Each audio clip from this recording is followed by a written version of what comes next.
Hey, you know what today is? It is Tom Durkin Day in Saratoga Springs, New York. It's Tom's last day calling races as the voice of NYRA. Here at TVG, we've been counting down our own top 10 of Tom Durkin's moments, and we've come to number one, our last opportunity. And you know what's coming here. It's the one you've all been waiting for. It's the 2001 Breeders' Cup Classic, featuring a horse who's about to win this race for the second consecutive year. I'll say no more. Let Tom Durkin do the talking. Ready for the start of the Classic, and they're off to the cheers of the crowd, and guided tour breaks alertly with Orientate. Albert the Great is gun to the lead. That's Albert the Great. Ore Chavez puts him in front, but Pat Day and Orientate are going to take the fight to him, and those two hook up in a speed duel in the first furlong here. Tiznow not far behind. He's running third in the early going. Guided tour drops back to run along in fourth. Galileo only 5 lengths from the lead. He's fifth. The arc winner Saki is sixth on the outside, and the favorite Aptitude is now running in seventh. Macho Uno bulls his way through from eighth now. Black Middlewish is ninth. Include is down toward the inside, and he's now 10th.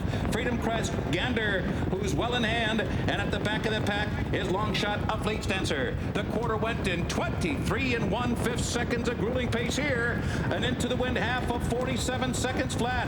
Albert the Great grinding it out on a short lead now. Orientate couldn't stay with him. There goes Guided Tour, who splits horses decisively with 5 furlongs to go. And on the outside, the daunting presence of a horse of the year, Tiznow, and he's right there just off the pace fourth.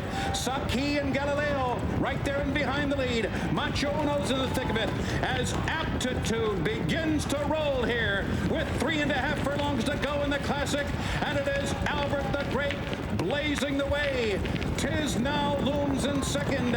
Saki is there on the outside. Guided Tour fights on.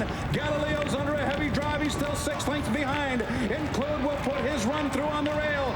Aptitude is taken wide by Gander, and the field turns for home. Here comes the arc winner, Saki, and he storms to the lead. Saki in their lead, and Tiznow is battling on, the American Horse of the Year, and the arc winner are heads apart with a furlong to go in the Classic. On the outside, Saki. Tiznow fights on. Here's the wire, desperately close. Tiznow wins it for America. It was a great race, and as always, Tom Durkin comes up with exactly the right phraseology to encapsulate a great race. But you know what, Frankie? That race was run on October 27th, 2001. And what elevates that call into the stratosphere, for me, it's obvious. I mean, we're only a couple months away from an incident that set this nation reeling, and what could be more apropos than Tiznow wins it for America? That's what Tom Durkin's been all about. I mean, this guy is unmatched vocabulary, delivery. Just he answered the bell for seemingly forever. I mean, this guy came with it on the big days, and you know, we applaud him, and we will miss him dearly, and we will remember. Look, growing up, we remember these moments, Rich, that you heard the announcer.